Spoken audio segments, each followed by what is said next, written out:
Mr. President, Mr. Secretary General, Excellencies, let us bow our heads together and beseech God Almighty to let His peace and mercy descend on us all and on our fragile home, the planet. I extend to you all warmest Yahweh greetings from the people of the Republic of the Marshall Islands. Mr. President, I congratulate you upon your election to lead the General Assembly. I also offer sincere condolences for the devastating flood in Libya and the earthquake in Morocco. Mr. President, a strong and effective United Nations is needed now, more than ever. Together, we now face economic shock, growing global tension, and intensified climate impacts. Our United Nations was forced to help maintain peace, reduce threats and conflict, and address the economic and social challenges facing humanity. It has also served a useful purpose as a key platform for dialogue between nations, and we acknowledge the strong efforts of the UN system in humanitarian relief and assistance with development goals. Yet, the world is at an hour when, more than ever before, we are falling well short of what the world needs and deserves. Mr. President, the world is now vastly different from that of 78 years ago. The remarkable advances in all spheres of human life has been phenomenal and unrivaled. New advances have facilitated people-to-people connectivity and helped to shrink our planet into a small global village. Yet, we are feeling an intense rise of the very global tensions, if not the threat of wider conflict, which the founding members sought to avert. Politics must never blind the need for accountability, not only in Russia's illegal and immoral invasion of Ukraine, but everywhere without exception. Mr. President, every nation in this room, including my own, has more to do to deliver on our human rights records. Far greater understanding and direct assistance is needed to better address complex rights situations. Every nation gathered in this hall bears a vital responsibility to protect, not overstep, the voices of the most vulnerable. As a candidate country for election to the Human Rights Council in the term 2025 to 2027, we are firmly committed to strong and credible action and also to listen closely to all perspectives. And we are proud to call attention to the recent endorsement of our candidacy by the foreign ministers of the Pacific Island Forum. Mr. President, the Pacific Small Island Developing States are truly large ocean nations. Before, we are small island developing states. Oceans are not a distant notion. They are our lifeblood, our economic future, our food security, and our culture. And much of the rest of the world has used oceans as dumping grounds or resource basket for which to take at will without consequence.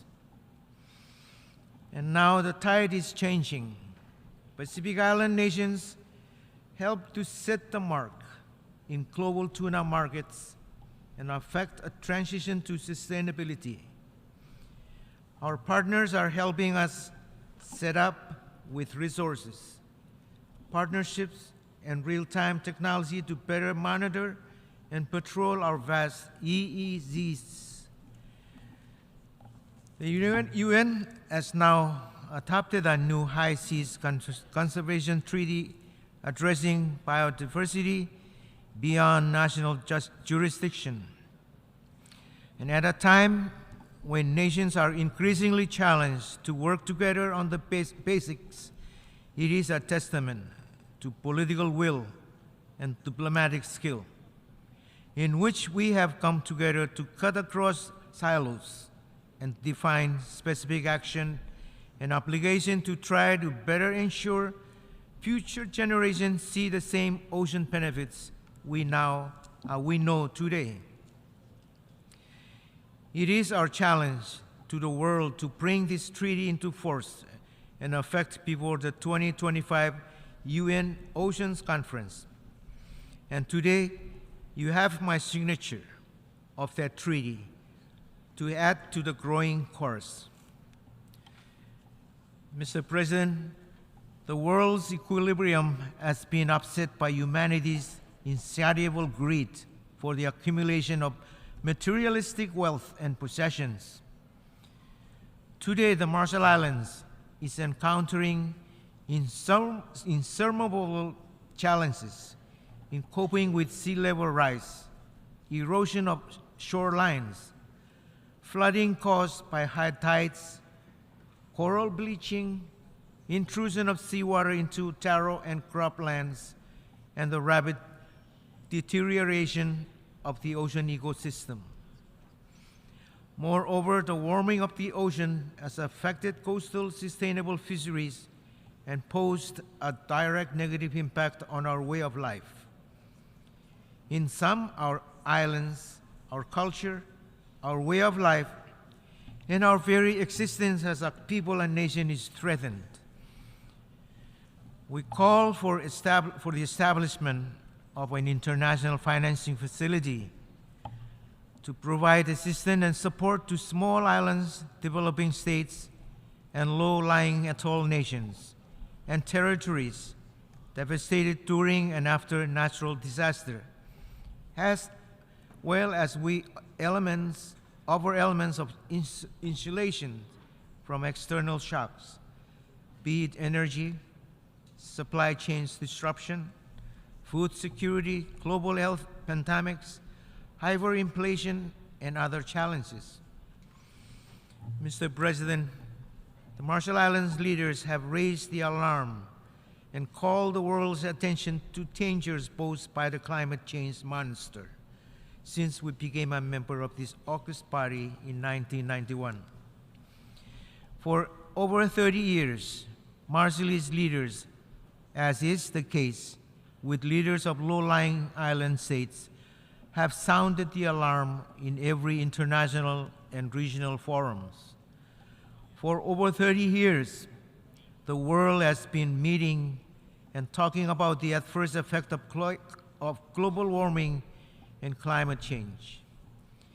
We hailed the historic conclusion of the Paris Agreement.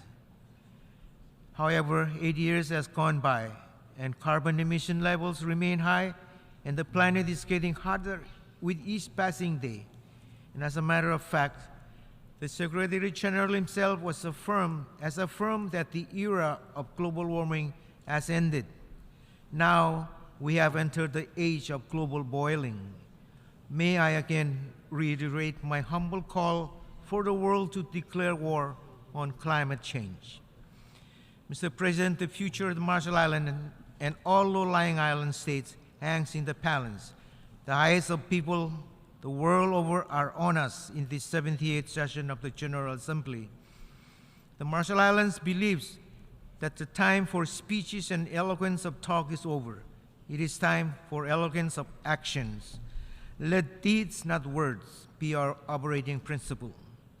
Our own island security is at stake, not only by the tension between superpowers, but by rising seas and changing oceans. The world has spent a full generation falling short in our common goals to avoid dangerous climate change.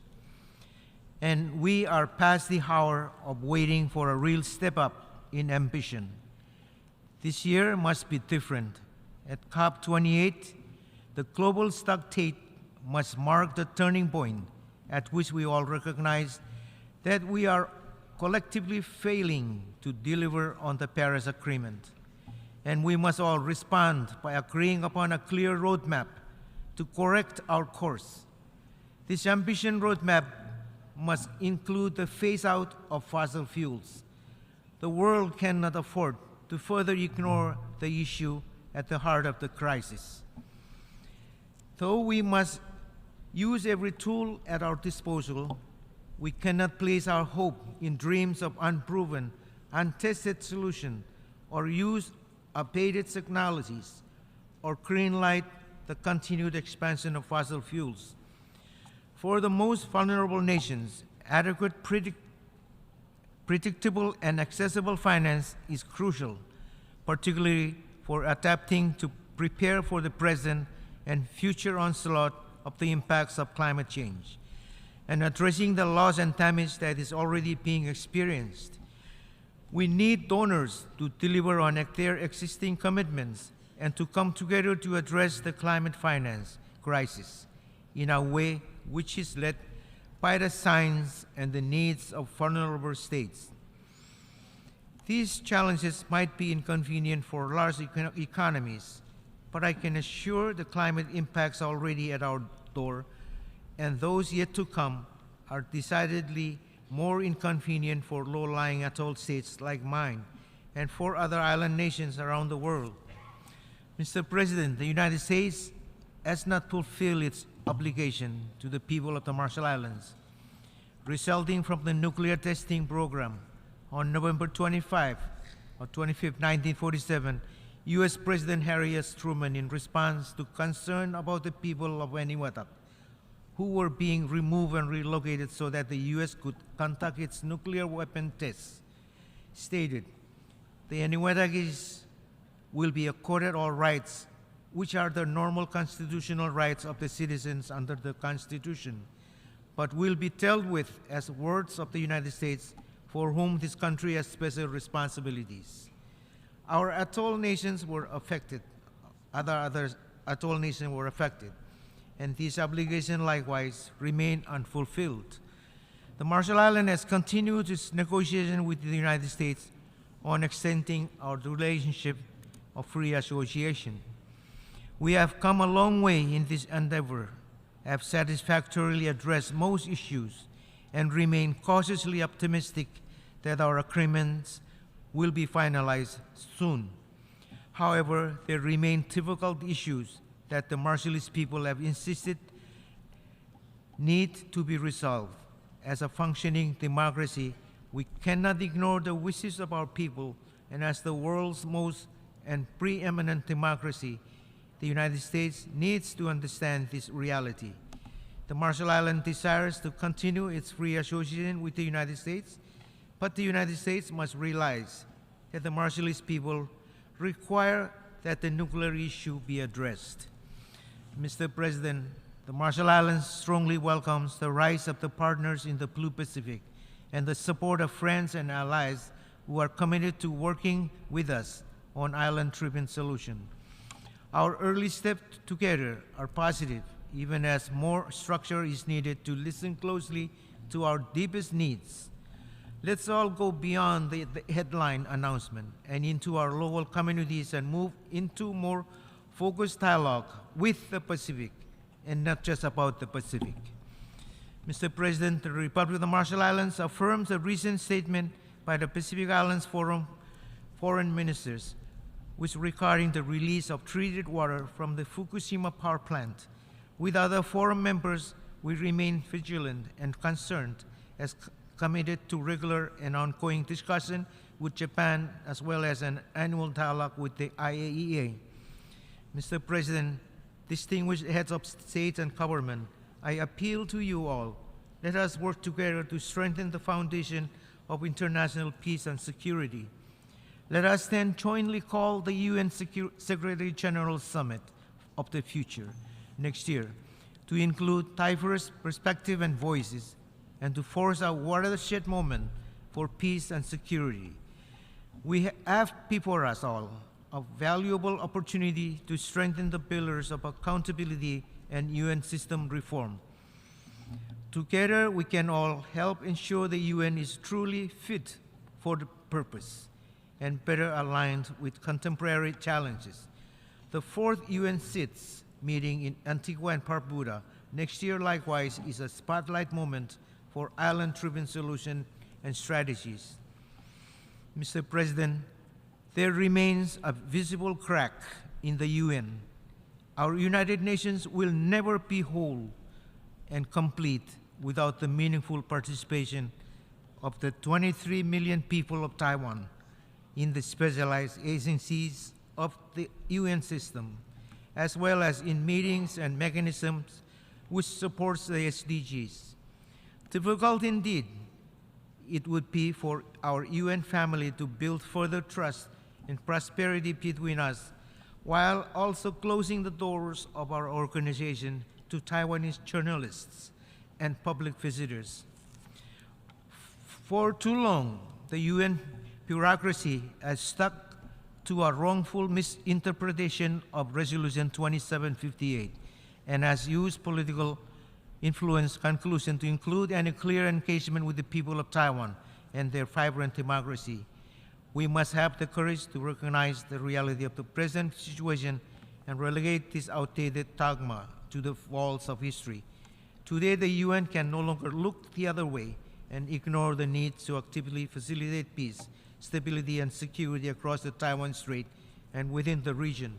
We commend the Secretary General's commitment for the UN to do its utmost ease tension in the Strait and prevent escalation by involving all stakeholders and by logic and common sense. We believe this must include Taiwan. Mr. President, is it possible for us to wage peace instead of war? Is it too much to ask that the United Nations declare war on climate change and global boiling, poverty, racism, injustices, and unequal distribution of wealth, the wide gulf between the haves and the have-nots, exploitation of the planet's finite resources? We must help hasten the peace foretold by Isaiah when they say, shall beat their sword into plowshares and their spears into plunging hooks. Nation shall not lift up sword against the nation, neither shall they learn war anymore. Thank you, and kumol dada.